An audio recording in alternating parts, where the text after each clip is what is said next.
What's happening, tabletop gamers? My name is LeunameGames. Welcome back to LeunameGames Unboxes. Today, we're going to be taking a look at The Initiative by Corey Konieczka and published by Unexpected Games. Let's go ahead and have a look at the back here and see what this is about. In 1994, four teenagers find a mysterious game at a yard sale. As they play it, they discover it is strangely connected to their lives. What will they risk to unravel the secrets of the initiative?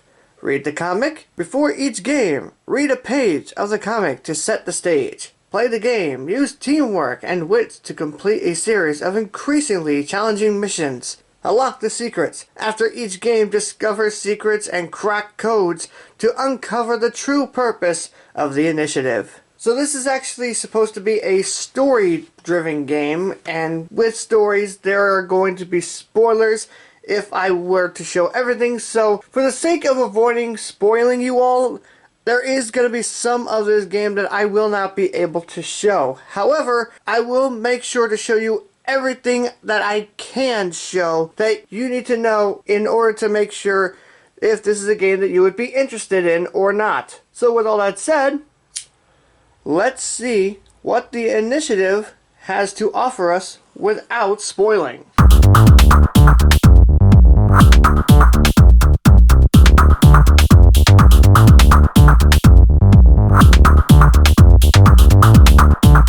The game comes with one of the thickest boards I have ever seen in my life. This is almost a quarter of an inch thick. It is also double-sided, with one side showing the inside of a house, the other what looks to be kind of an office building, I'm assuming? I'm not entirely sure. But regardless, these both have a bunch of these little file markers on them, and this is basically where you'll be putting things for the scenario that you'll be playing. Speaking of files, the game comes with a whole bunch of files in different colors. Why different colors, I'm not entirely sure. That's probably will be revealed once you play through the story. But on each of these files is the face of the file itself, and on the back of these is a symbol of some form. What these symbols mean, I am not entirely sure. That is probably also going to be a part of the story. But each of these files will be placed in the various locations marked with the question mark. There are some of what they call feature tokens, and these are tokens that you'll be using in a specific set depending on which scenario that you're playing. For example, you may have a scenario that you could be trying to unlock safes. I'm not entirely sure. I haven't looked at anything.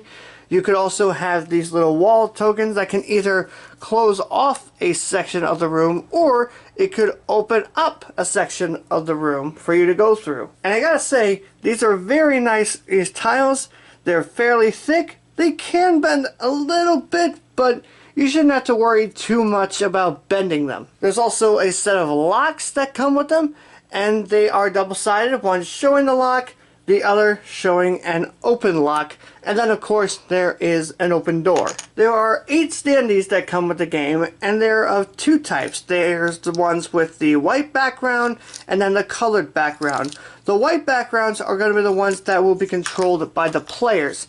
I am assuming that these are going to be some form of antagonist that you'll have to deal with in the scenarios that you play through.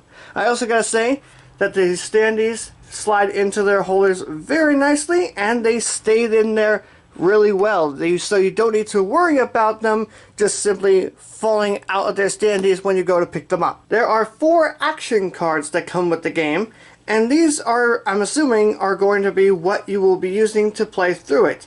Each of these has the action listed on the bottom here. They also have a symbol that represents the action to prevent some confusion. And I gotta say, the text on these cards are very clean.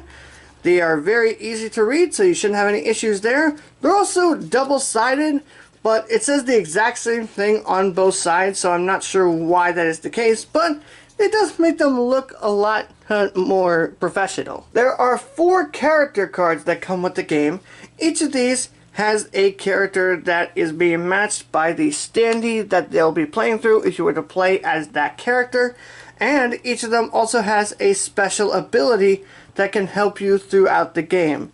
And just like with the action cards, the text on the character cards is very nice, very clean, very easy to read, and it is very easy to tell the characters apart, even from their actual characters rather than in-game characters, so you shouldn't have any difficulties telling which characters are which. There is one card that is marked as the discard pile, and this is also double-sided, but this actually has something different. This one actually has a set to where if you run out of the deck the first time, you'll reshuffle it, and then you flip this card over, and then once it goes over to this side, you are in real trouble, because as you can see, it actually says if there are 3 or more time cards in the discard pile, you lose the game. So you don't want to flip this card over for as long as possible. Speaking of the time cards that this mentioned, there is also a deck of resource cards, and as you can see, there are these time cards that are included, and the rest of these are of various symbols that come with it, and these are basically what you're going to be using to try to figure out the puzzles. And there is no text on any of these, so you shouldn't have to worry about reading them. The numbers, thankfully, are also very easy to see, as well as the symbology is also very, very clear. There is a deck of secret cards, and these are going to be things that you are going to find as you play through the different scenarios. Now, obviously, to prevent any spoilers, I'm not going to show them to you. Obviously, it says, do not look on the other side of these cards.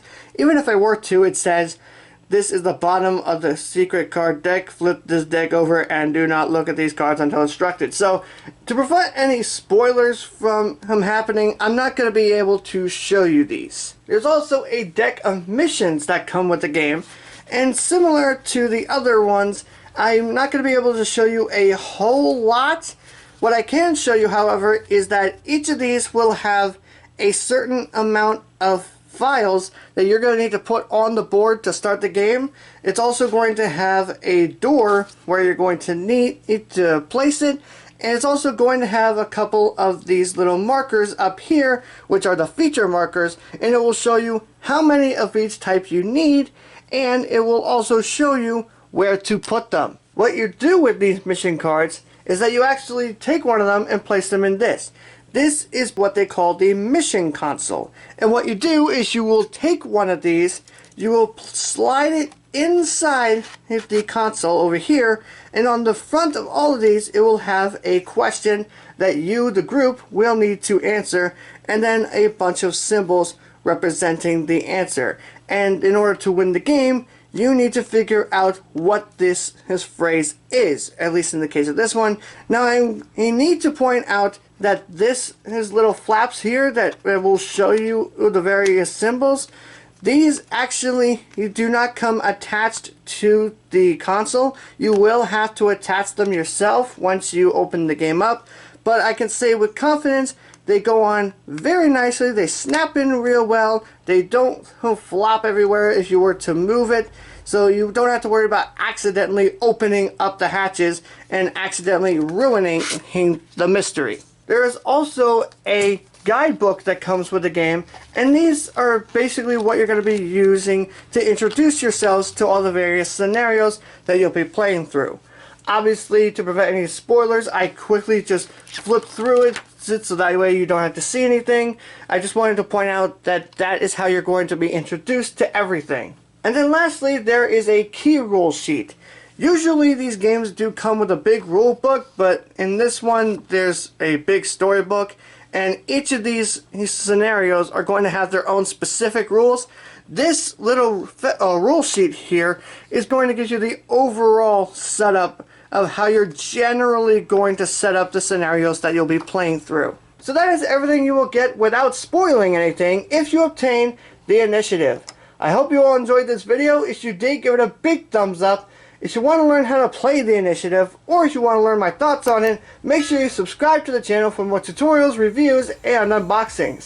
Thank you all as always so much for watching, and I will see you in the next video.